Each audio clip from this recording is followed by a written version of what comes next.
Hello guys and welcome back again to our YouTube channel virtual library. आज हमारा fourth lecture है economics का और अभी 2 4 5 6 लेक्चर्स और देंगे और इकोनॉमिक्स हम खत्म करेंगे।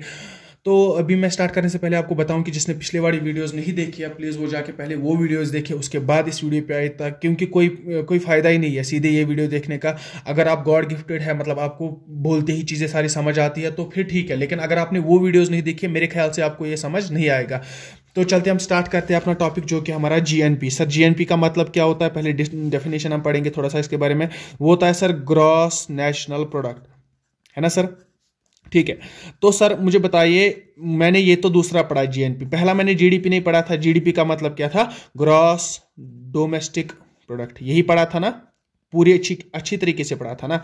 अगर मैं इधर पे बात करूं, आपको इधर पे क्या डिफरेंस लग रही है? बस ये एक वर्ड की डिफरेंस है ना? ये एक वर्ड की डिफरेंस, नेशनल टू डोमेस्टिक जा रहा है। वो क्या होता है सर? मैंने बताया था जीडीपी में कि जीडीपी का मतलब होता है the value of goods and services produced in domestic boundaries of a country with in a financial year.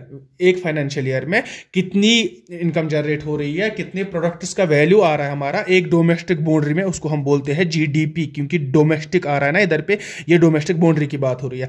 अगर मैं आज के टॉपिक जीएनपी की बात करूं, इधर पे नेशनल की बात हो रही है कि नेशनल्स ने कितना प्रोड्यूस किया, value of goods and services produced by nationals, either they live in India और आउटसाइड इंडिया। चाहे वो इंडिया में रह रहे हैं, चाहे वो इंडिया से बाहर रह रहे हैं, टोटल इनकम जनरेट कितना हुआ, हमारी इनकम कितनी जनरेट होगी, उसको हम बोलते हैं जीएनपी। ठीक है ना? तो यहां पे अगर मैं देखूंगा, पिछले वाले वीडियोस में भी डिस्कस किया था मैंने कि जीडीपी से अगर हमें जीएनपी पे जाना होगा, डोमेस्टिक से अगर हमें नेशनल पे जाना होगा, ग्रॉस से में प्रोडक्ट से में, खाली डोमेस्टिक से हमें नेशनल पे जाना है, उसके लिए हमें क्या करना पड़ेगा सर? उसके लिए हमें प्लस करना पड़ेगा net factor income from abroad. यही है ना? यही हमें प्लस करना था ना? ठीक है, तो सर आपका मतलब है कि जो जीडीपी और जीएनपी में डिफरेंस है वो बस इतना है कि नेशनल, जो जीएनपी है ग्रॉस नेशनल प्रोडक्ट, इसमें सारे नेशनल्स की वैल्यू इंक्लूड हो रही है। कितना प्रोड्यूस हो रहा है, कितना वैल्यू आ रहा है हमारे गुड्स एंड सर्विसेज का, आइदर इन इंडिया और आउटसाइड इंडिया, जो कि इंडिया आ रहा है। ये बात याद रखिए, मैं इधर पे इंडिया में कमा रहा हूं 10K, मेरा भाई फॉरेन में कमा रहा है, वो कमा रहा है 20K।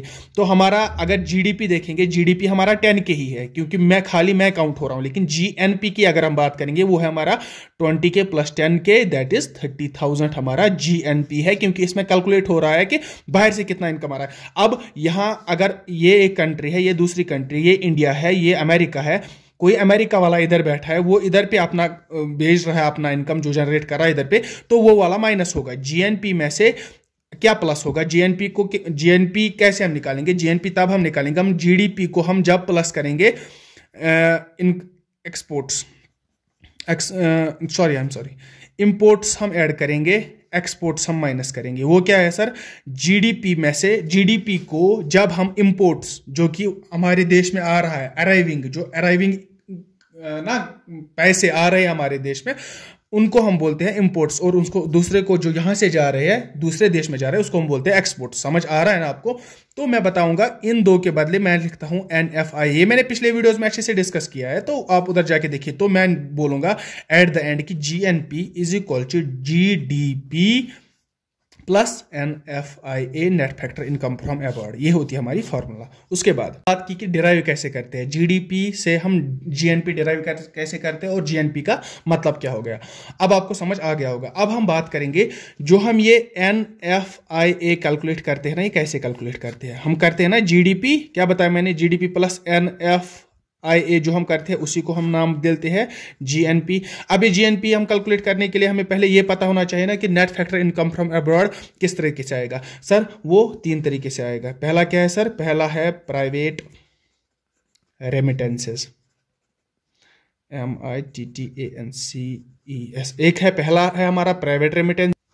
दूसरा जो है वो है हमारा इंटरेस्ट ऑन एक्सटर्नल लोन्स। तीसरा जो है वो है हमारा एक्सटर्नल ग्रांट्स। सर आप अब बताइए, ये तीनों क्या चीज है? ये कैसे हम कैलकुलेट करते हैं, ये होता क्या है और इससे क्या फर्क पड़ता है, मैं आपको बताऊंगा 1 by 1। तो पहले हम बात करते हैं प्राइवेट रेमिटेंसेस के बारे में, ठीक है ना? Just a second. Private remittances, ये क्या चीज़ होती है सर? प्राइवेट रेमिटेंसेस क्या होता है? मैं आपको बताऊं, मैं एक बंदा हूं, मैं इंडिया में काम कर रहा हूं, मेरा नाम ए है, मैं इंडिया में काम करता हूं, दूसरा बंदा बी है जो कि अमेरिका में काम कर रहा है, ठीक है ना।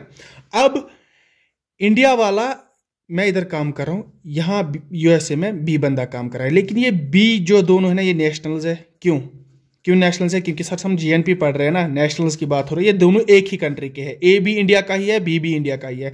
ए इंडिया में काम कर रहा है मतलब अपनी कंट्री में काम कर रहा है, बी दूसरी कंट्री में काम कर रहा है मतलब अब्रॉड काम कर रहा है।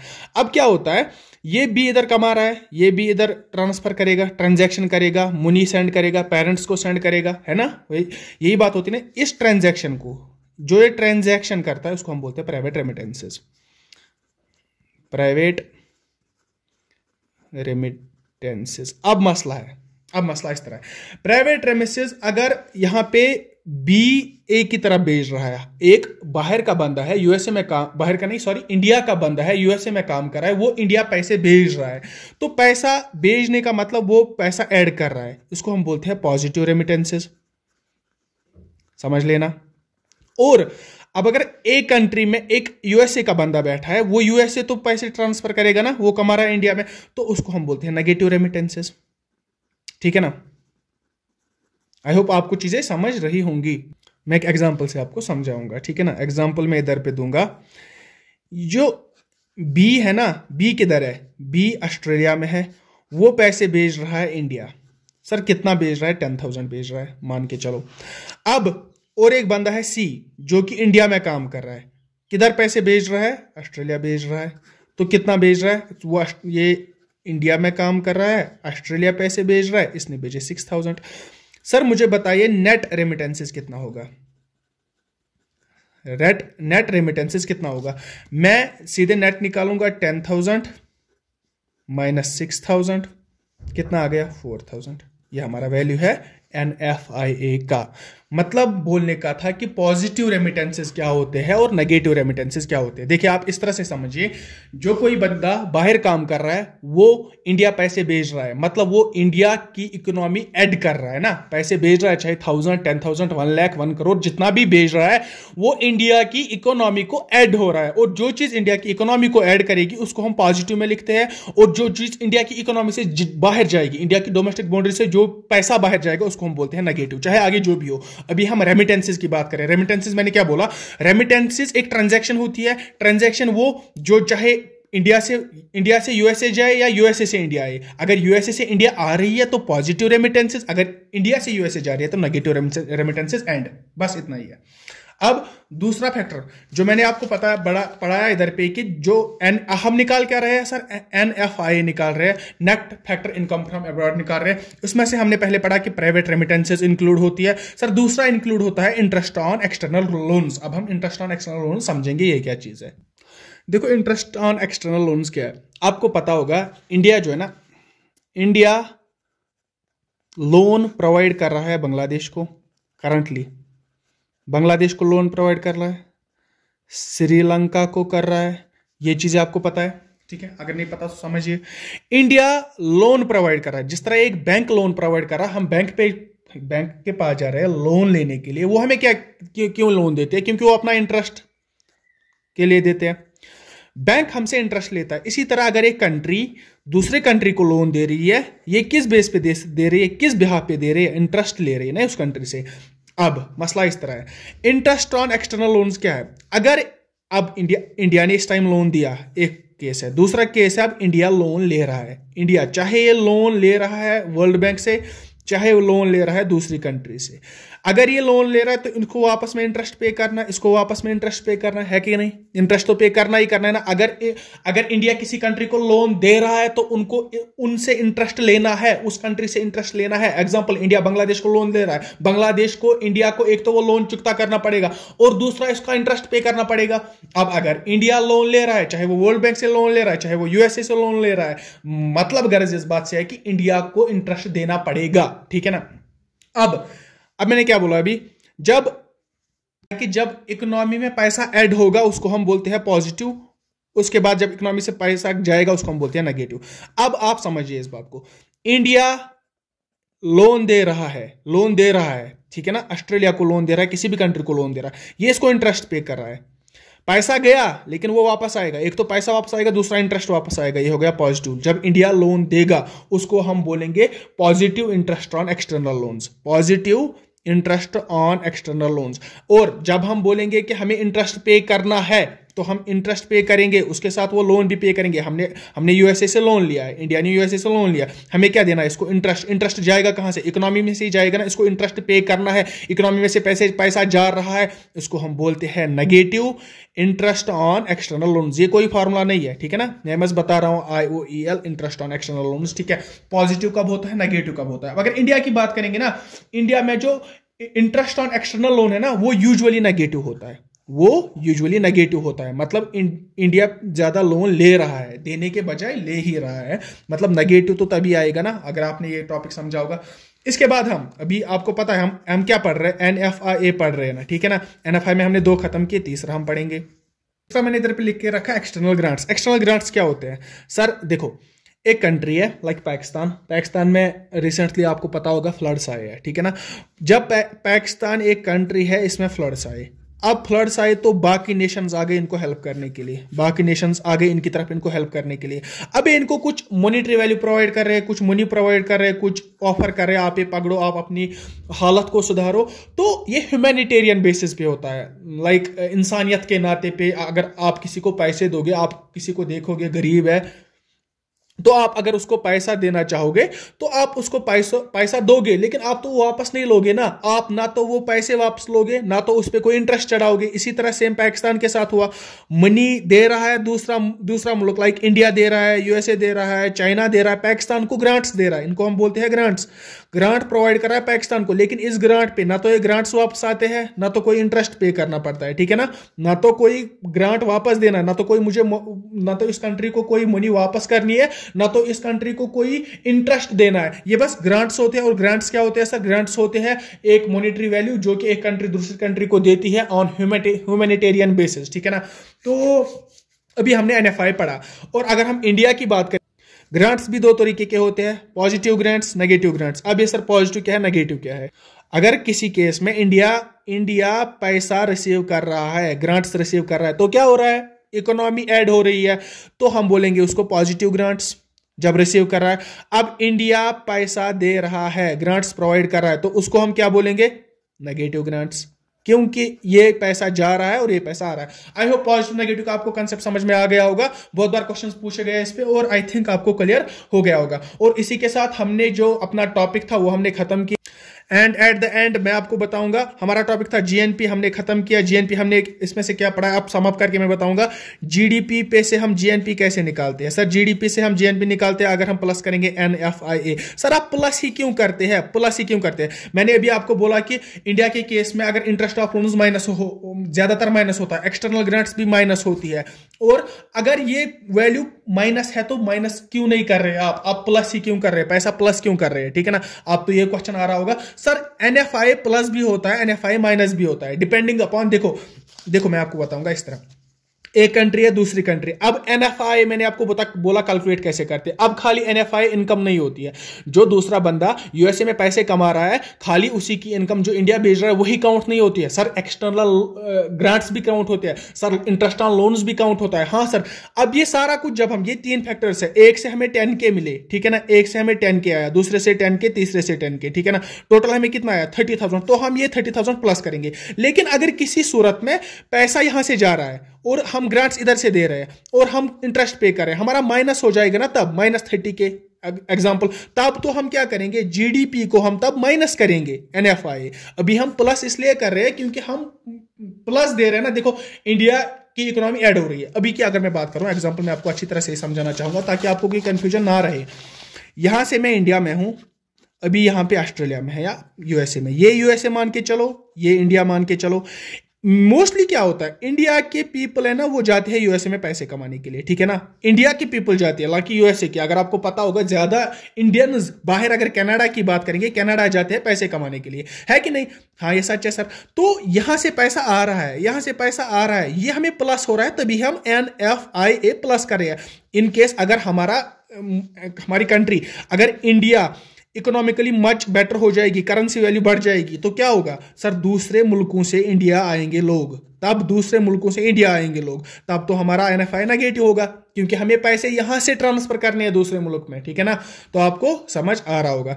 अब हम ये टॉपिक मैं बोल सकता हूं कि मैंने अच्छे से आपको पढ़ाया। दूसरा टॉपिक अब हम पढ़ेंगे NDP।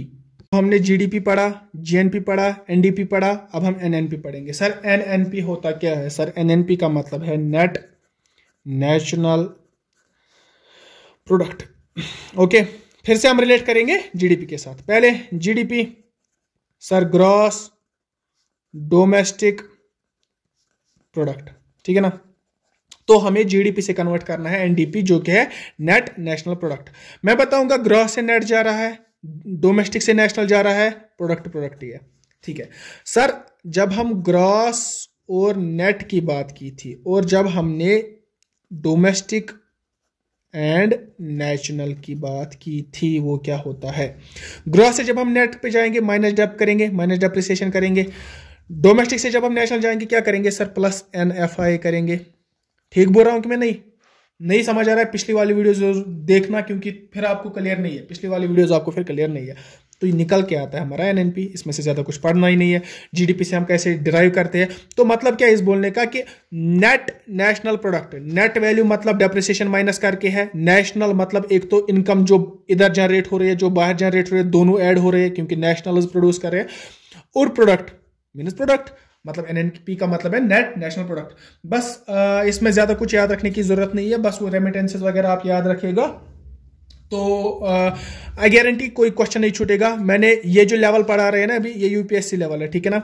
इससे कोई ऊपर लेवल है ही नहीं जो मैं आपको पढ़ाऊं, है ना। इससे बेटर कोई लेवल ही नहीं है। मैं आपको अभी UPSC का पढ़ा रहा हूं, ये कि खाली JK SSB SSC के नहीं है, ठीक है। SSC के खाली इन 2 एग्जाम्स के लिए नहीं है। अगर आप UPSC की प्रिपेयर कर रहे हैं, ये बेटर है। ये इन डिटेल वीडियो में बना रहा हूं ताकि आपको कोई कंफ्यूजन ना रहे, ठीक है ना।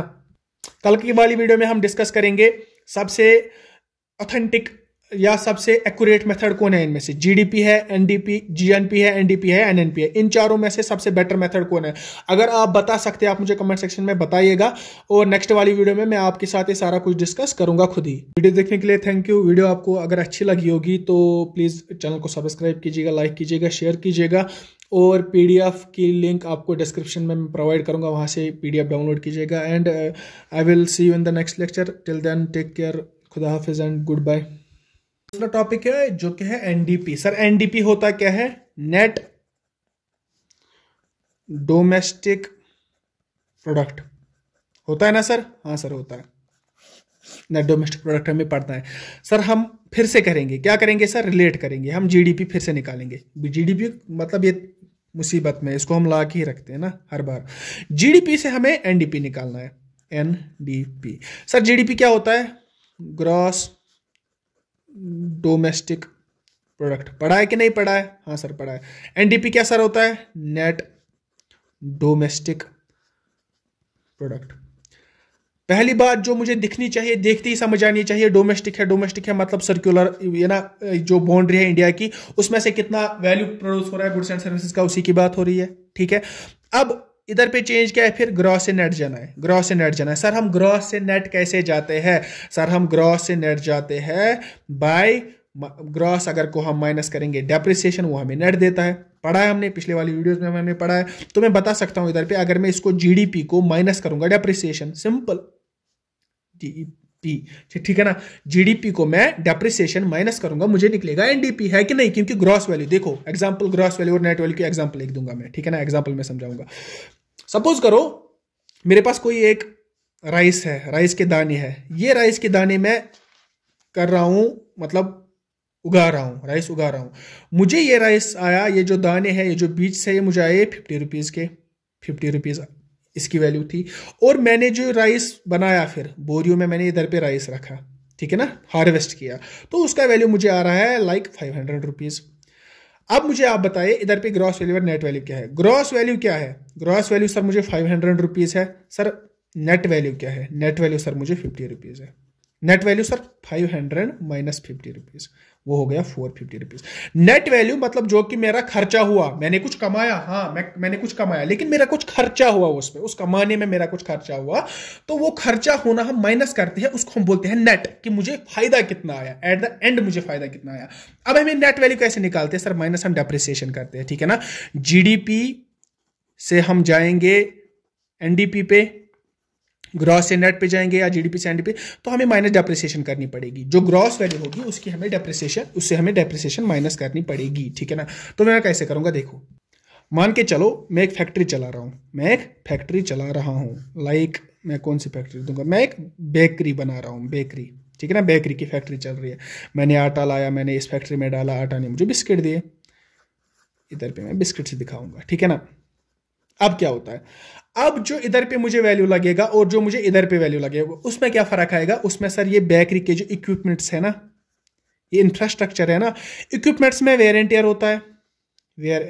होता है, मैं एक बेकरी का प्लांट चला रहा हूं अभी, ठीक है ना। बेकरी जो मेरी मशीन्स है उधर पे, उनमें वेयर एंड टियर का खर्चा आएगा। एक बार मैंने मशीन लाई, वो तो जिंदगी भर नहीं चलेगी ना, कुछ खराबी होगी इसमें, कोई एक कमी होगी जो कि मुझे रिपेयर करानी पड़ेगी, जो कि मुझे मैकेनिक बुलाना पड़ेगा, उस कॉस्ट को हम बोलते हैं डेप्रिसिएशन, ठीक है ना, डेप्रिसिएशन।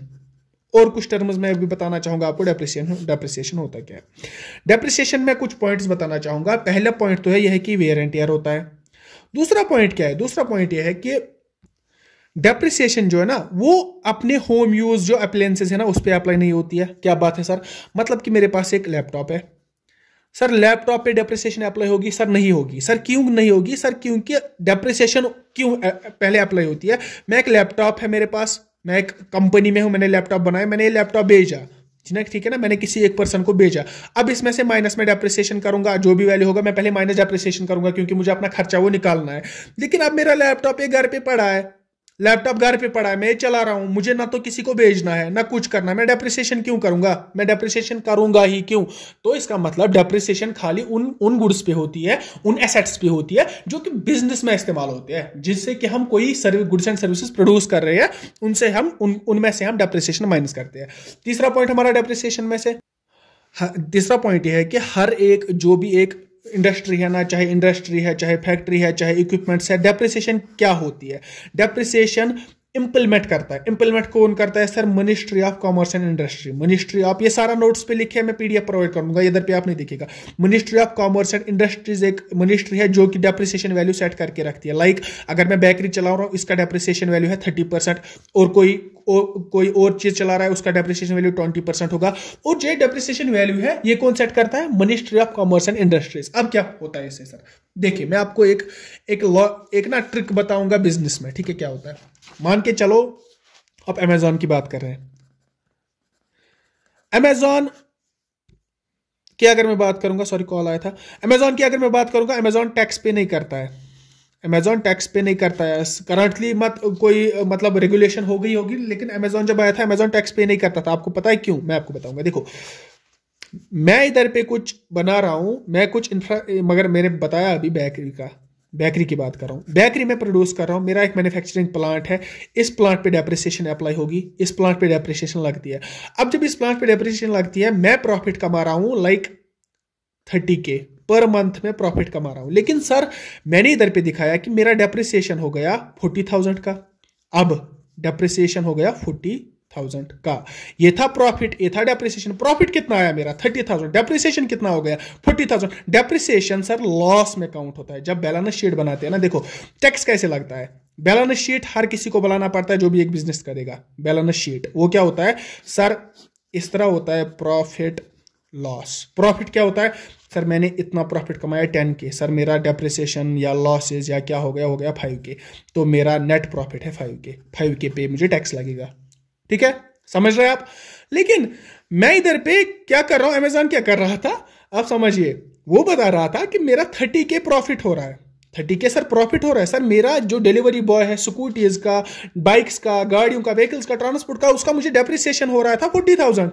अब डेप्रिसिएशन जब 40,000 होगा सर, मेरा लॉस होगा कि प्रॉफिट होगा? सर डेफिनेटली लॉस होगा। सर कितना लॉस हुआ? 10,000। सर कौन सा टैक्स दूंगा मैं?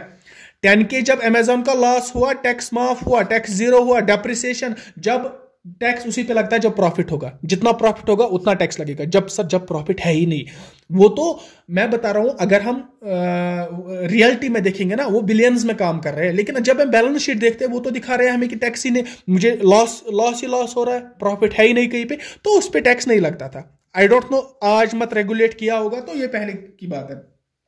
इस तरीके से हमने डेप्रिसिएशन पढ़ी। सर डेप्रिसिएशन क्यों पढ़ रहे थे हम? डेप्रिसिएशन हम इसलिए पढ़ रहे थे क्योंकि हमारा जो टॉपिक अभी था वो था हमारा जीएनपी, और जीएनपी हमने पढ़ा था कि जीडीपी से हम जीएनपी जब जाएंगे हम क्या करते हैं, हम डेप्रिसिएशन को माइनस करते हैं, ठीक है ना, सॉरी एनएनपी से, एनएनपी की तरफ। ग्रॉस से हम नेट की तरफ जाएंगे, हमें डेप्रिसिएशन माइनस करना पड़ता है। और ये डेप्रिसिएशन किस तरह माइनस होता है मैंने आपको बताया, सारी चीजें आपको बताई। आई होप कोई भी क्वेश्चन नहीं छूटेगा, आई गारंटी कोई भी क्वेश्चन नहीं छूटेगा। और इनकी टेंशन नहीं लीजिएगा, पीडीएफ बना के वो आपको पीडीएफ मिल जाएगी टेलीग्राम पे, ठीक है ना। और रिकॉल करूं तो मैंने क्या बताया था, हम एनडीपी पढ़ रहे थे, एनडीपी हम पढ़ रहे थे, हमने जीडीपी से देखा था एनडीपी कैसे निकालते हैं। सर कैसे निकालते हैं, P same D same, gross और नेट की तरफ हम कैसे जाते हैं, ग्रॉस और डेट की तरफ हम जाते हैं, माइनस डेप्रिसिएशन करते। तो मतलब जीडीपी से हम जब डेप्रिसिएशन माइनस करेंगे हमें निकलेगा एनडीपी। आई होप आपको समझ आ गया होगा। और डेप्रिसिएशन क्या होता है, डेप्रिसिएशन कब अप्लाई होता है, डेप्रिसिएशन कैसे अप्लाई होता है, डेप्रिसिएशन अप्लाई कौन करता है, ये सारी चीजें हमने डिस्कस कर ली। अब हम चलते हैं अपने नेक्स्ट टॉपिक पे।